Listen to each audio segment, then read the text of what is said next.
পশ্চিম মেদিনীপুরের মাওয়া গ্রামে জন্মগ্রহণ করেছিলেন সুভাষ পাত্র। তিনি ছোট থেকেই তার ঠাকুরমায়ের কাছে মানুষ।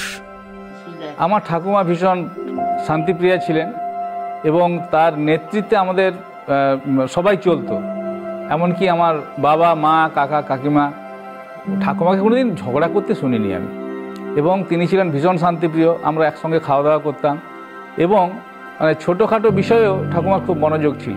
প্রত্যেক 6 মাসে সুভাষের ঠাকুরমা পরিবারের সকল সদস্যদের জন্য একটি অনুষ্ঠান করতেন, একজন বয়োজ্যেষ্ঠকে সামিল করে, যাকে তিনি সম্মান করতেন। ঠাকুমা ওনাকে শ্রদ্ধার সঙ্গে চেয়ারে বসাতেন।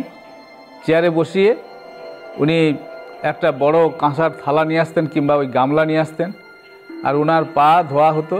সেই পা ধোয়া জল পান করার জন্য উনি আমাদেরকে সবাইকে ডাকতেন যে এই জল পান করো, এই জল পান করলে পাপের স্খলন হবে, তার মানে পাপের মুক্তি হবে।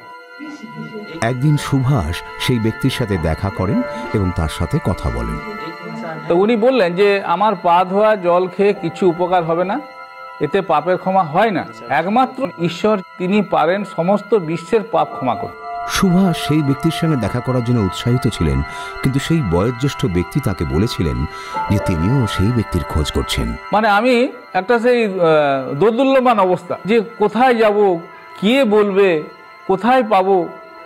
আমার মনের মধ্যে কিন্তু একটা মানে বিরাট বড় জিজ্ঞাসা চিহ্ন সৃষ্টি হয়েছিল যে এই ভদ্রলোক যিনি প্রায় 70-72 বছর বয়স, উনি খুঁজে বেড়াচ্ছেন, এখনো পর্যন্ত পায়নি, আমি কোথায় পাবো তারে। কিছু মাস পর সুভাষ একজনের বাড়িতে একটি পুস্তিকা দেখেছিলেন। ওই বইটার নাম ছিল শান্তির সন্ধানে। লেখক ছিলেন জর্ডন সি খান, জব্বলপুর এমপি। ওই বইয়ের মধ্যে যে মানে কভার পেজটা, ওইটা ভীষণভাবে আমাকে আকর্ষিত করে। কেননা আমার নিজের যে ছবিটা, আমি খুব বেশি মানে ডাউন হার্টেড ছিলাম, আমি খুব বেশি বোঝাগ্রস্ত ছিলাম। আমি দেখছি যে ওই বইটাতে আমি আমাকে দেখতে পাচ্ছি, যেন কভার পেজটা আমার ছাপানো আছে এখানে। ওই ছবিটা আমাকে আকর্ষণ করে ওই বইটা দেখার জন্য। সেই পুস্তকটি পড়বার সময় সুভাষ একটি বাক্যে থেমে যান। প্রথম যে বাক্যটা আমাকে হিলিয়ে দিয়েছিল, সেখানে লেখা ছিল যে তোমাদের মধ্যে কে আমাকে পাপী বলিয়া প্রমাণ করিতে পারে, জিজ্ঞাসা চিহ্ন। আমি অবাক হয়ে গেছিলাম যে আমি তো এ কথাটা বলতে পারবো না। ইনি কে সেই ব্যক্তি যিনি নিজেকে জাহির করছেন যে কে আমাকে পাপী বলিয়া প্রমাণ করিতে পারে? যদি আমি সত্য বলি, কেন তোমরা আমাকে বিশ্বাস করো না? সেই ব্যক্তির বিষয়ে আরো জানার জন্য তিনি সেই পুস্তকটি পড়তে থাকেন। তারপর লেখা আছে, হে পরিশ্রান্ত ভারাক্রান্ত লোক সকল, তোমরা আমার নিকটে এসো, আমি তোমাদিওকে বিশ্রাম দেব। মথি লিখিত সুসমাচার তার 11 অধ্যায় 28 পদ বাইবেলে এই কথাটা লেখা আছে। আর যখন আমি বইটা পড়া শুরু করেছি, ননস্টপ আমি পড়া না থামিয়ে মানে ঘুরে ঘুরে বারবার 21 বার পড়েছি আমি। শীঘ্রই সুভাষ বুঝতে পেরেছিলেন যে এই বাক্য প্রভু যিশু বলেছিলেন। তারপর তিনি প্রভু যিশুর কাছে প্রার্থনা করেছিলেন। ঈশ্বরের বাক্যে লেখা আছে যে কারণ ঈশ্বর জগৎকে এমন প্রেম করলেন যে আপনার একজাত পুত্রকে দান করলেন।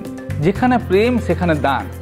আমি বাইবেলের দেখলাম যে ঈশ্বর প্রেমী ঈশ্বর, তিনি যুদ্ধের ঈশ্বর নয়, তিনি শান্তির ঈশ্বর। তিনি তার সৃষ্টিকে, আমাকে তিনি তার কাছে পেতে চাইছেন। আমি একটিমাত্র উপায় খুঁজে পেলাম, যদি আমি তাকে বিশ্বাস করি, ঈশ্বরের কাজে যদি আমি বিশ্বাস করি, তাহলে এই পরম পাওয়াটা আমি আর হাতছাড়া করতে চাইলাম না। সুভাষ বুঝতে পেরেছিলেন যে প্রভু যিশু সম্মতি দিয়েছেন যে ক্ষমার জন্য তার জীবন উৎসর্গ করতে।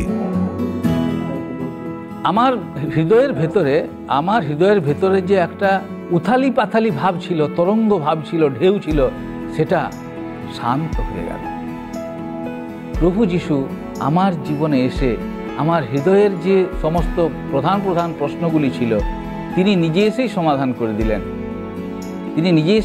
করে দিলেন এবং আমি শান্তি অনুভব করলাম। এবং ঈশ্বরের বাক্য অনুসারে আমি তাকে যখন জীবনে গ্রহণ করি, ঈশ্বরের বাক্য অনুসারেই তিনি আমার মধ্যে আছেন। তার কাছে কোনো দ্বিধাবোধ রইল না এবং তিনি এই বিশ্বাস নিয়েই বড় হয়ে উঠলেন। বাইবেল যত আমি পড়ছি, আর ঈশ্বর আমাকে প্রত্যেকটা জীবনের পদক্ষেপে তিনি আমাকে উত্তর দিচ্ছেন।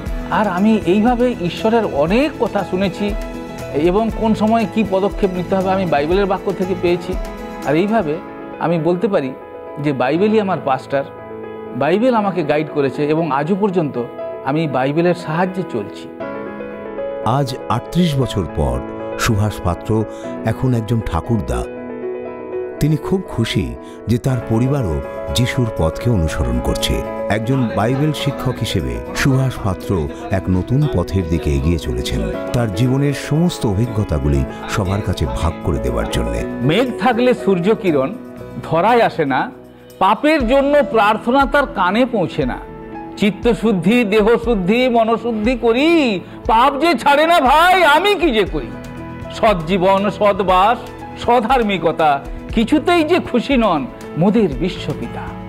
পাপীকে তিনি ভালোবাসেন, পাপকে তো নয়, পাপীকে উদ্ধারিতে তিনি পাঠালেন তনয়। এক দুষ্ট পাপী বহু মঙ্গল নষ্ট করে, সেই পাপী খ্রিস্টে এলে স্বর্গ আনন্দ করে। খ্রিস্টের মুক্তি নম্র চিত্তে ভাই আজই নাও, তুমিও তার প্রেমের কথা জনে জনে দাও।